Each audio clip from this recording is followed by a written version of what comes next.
Hey, everybody, all of you who have shared and uh, liked my last post, that was a declaration on this docket. I appreciate that. Please continue to share these documents. These are the only places where we can go that someone's statements are sworn under penalty of perjury.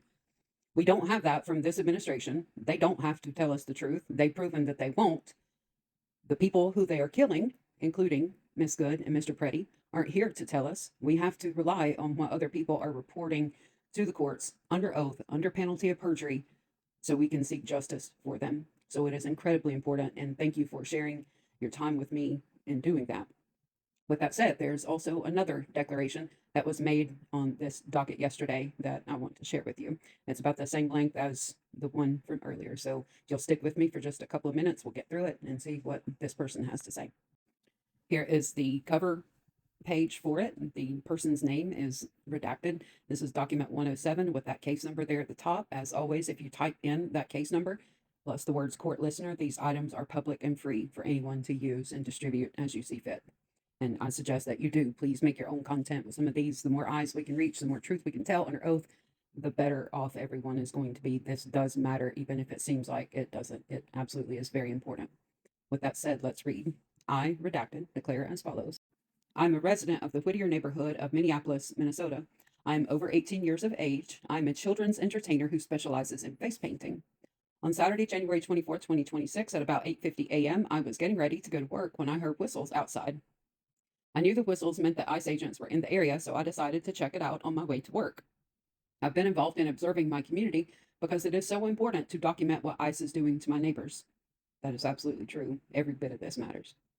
Connecting to your local community and knowing who your neighbors are is something I profoundly value. I drove to Nicollet Avenue and 26th where I could hear the whistles coming from.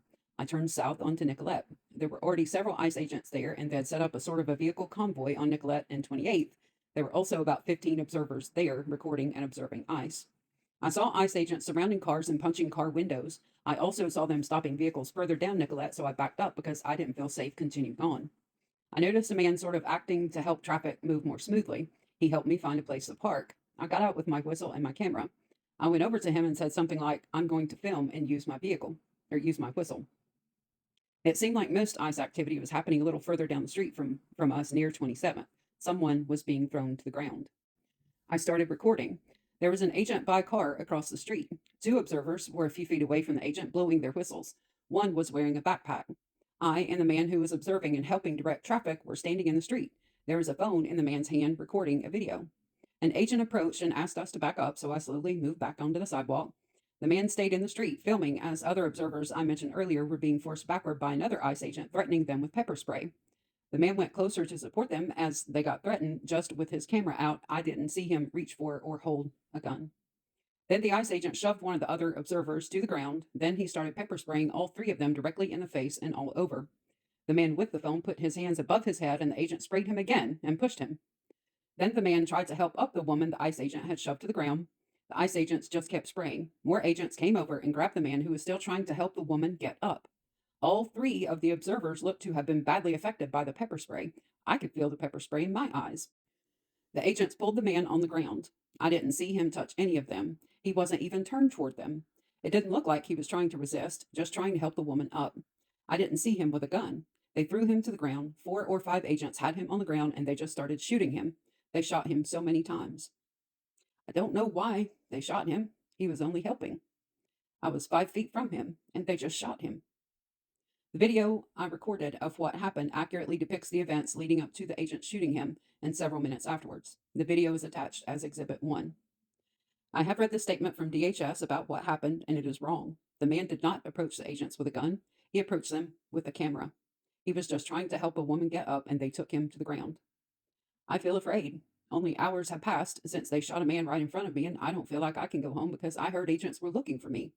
I don't know what the agents will do when they find me. I do know they're not telling the truth about what happened. I've heard that other witnesses might have been arrested and taken to the Whipple building. I'm disgusted and gutted at how they are treating my neighbors in my state. I keep alternating between crying and feeling determined. It's important to remember the value of documenting injustice. We show up for the people who need us to bear witness because it can't just be one group of people bearing the brunt of their tyranny. This is a struggle to protect our freedom and democracy. Those things are on the line. He lost his life for those values.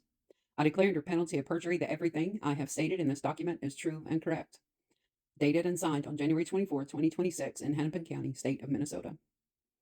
Don't let these declarations go unnoticed. Fight back with them.